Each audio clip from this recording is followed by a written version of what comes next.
Hello, I'm Latima Jeter, and today I'll be talking about women directors and how they are trying so hard to break through the glass ceiling that covers Hollywood today. Glass ceilings, as defined by Merriam-Webster's dictionary, glass ceilings is an intangible barrier within a hierarchy that prevents women or minorities from obtaining upper level positions. This is prevalent not just in Hollywood or film, but it is across the business industry, in corporate America, in politics. I mean, for example, this past year, well, not this past year, but this past election, it was the first time that in the history of America being democracy has a woman been a front runner for presidency ever. The women have run for president before, but they never got to the level that Miss Hillary Clinton did. And this country has been a democracy for 227 years. So that's really saying something about how we value our women in high level positions. The percent of Hollywood directors that are women is only 7%.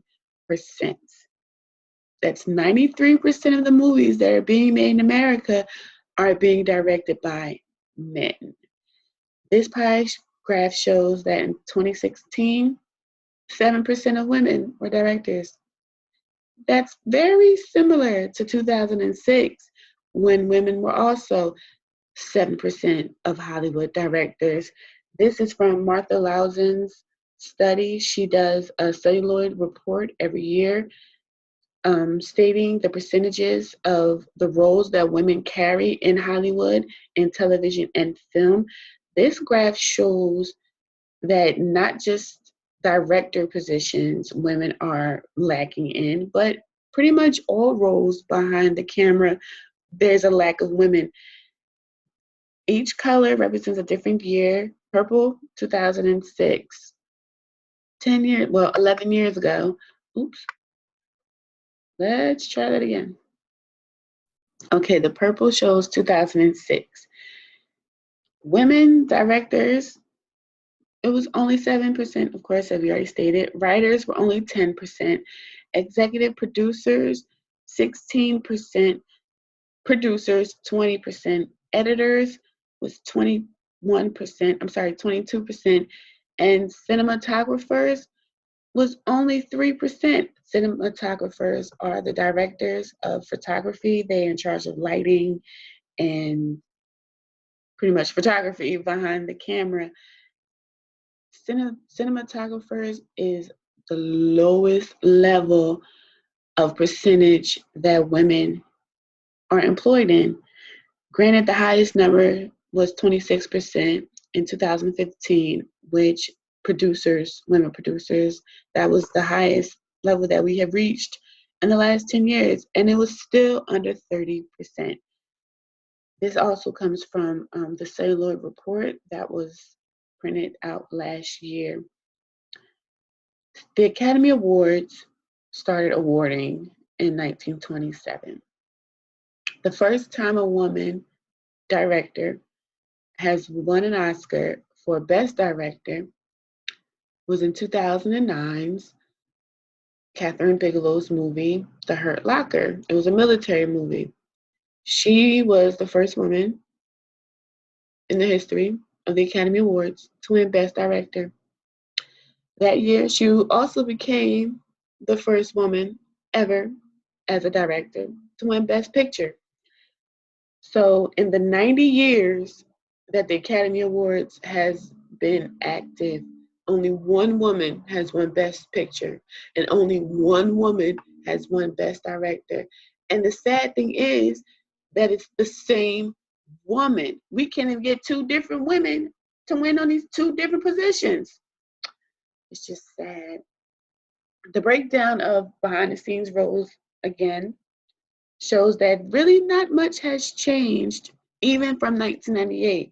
The line graph that I showed before was only for the last 10 years, but this goes all the way back to 1998, and it still shows that women still are comprised of less than 25%. Men dominate the Hollywood scene. And I don't understand why, because there are so many women that are just doing phenomenal jobs. But the only thing is that that's in independent films and documentaries where women are really being recognized. And a lot of times that could be the death of a woman director's career. Independent movies. Yes, they're a great stepping stone. It's a great way to get your name out there and show your craft and show your talent. But a lot of times women are stuck in only doing independent films or documentaries and never get the opportunity to break into Hollywood. It's not because they don't have talent. It's not because they're not putting their work out there and they're not being seen. It's because they are not being given the opportunity like men are. That's why I have to commend Ava DuVernay. She is the director of Selma. It was nominated for Best Picture, even though it didn't win. But I have to just give my props to her because she is the executive producer on a television show called Queen Sugar that is on the OWN network, Oprah Winfrey's network, who also is another executive producer of the show. And I just have to commend her because it may seem discriminatory to men, but I see it as a total empowerment and a movement for women because her crew is entirely women. You will not see any despairing numbers of female employees underneath her watch because she has female directors, she has female cinematographers, she has female producers, she has female screenwriters. She she doesn't employ only females, but the majority of her crew are women. She completely flipped the script of what Hollywood does, and she has the majority of women with men being the minority. And I have to give her super props for that. I had to put in this quote by Marian Wright Edelman. She is a children's activist, and she is also the president and founder for the Children's Defense Fund. And she has been advocating for women, well, yes, for women and for children since the beginning of her career. And she's in her 70s, so she's been doing this a very long time. And I had to put this quote in here because you can't be what you can't see. And I know she's referring to the children when she says this, but she's also letting them know, she's also letting the adults know these children won't have role models to look forward to or have examples to want to be if they don't see it already as their children. A little girl won't think to want to be a director if she doesn't see that there are women already in that position. That's why I'm so grateful for the advancement that Hillary Clinton was able to get to. Yes, I'm sad she didn't make president, but that's okay because it clearly wasn't her time just yet. But I love the fact that she went as far as she did because she's showing these little girls that are coming up that you don't have to be out here doing certain things in order to get notoriety. She's showing that a woman can almost achieve the highest position in America. But the fact that she shot up among the stars is great. And now these girls can look at her and say, you know what, I can run for president, or I can be a CEO of a company, or I can run my own company. And, they don't have examples unless we're setting them for them. So, in conclusion, women really are more likely to direct an independent or a documentary movie as opposed to a Hollywood movie. And women make up 7% of Hollywood directors. And a lot of times, these women give shots to other women. And because that's just the way that it really is right now. And only one woman director ever has won Best Picture, and only one woman has ever won Best Director. So big ups to Miss Catherine Bigelow. We thank you. We applaud you.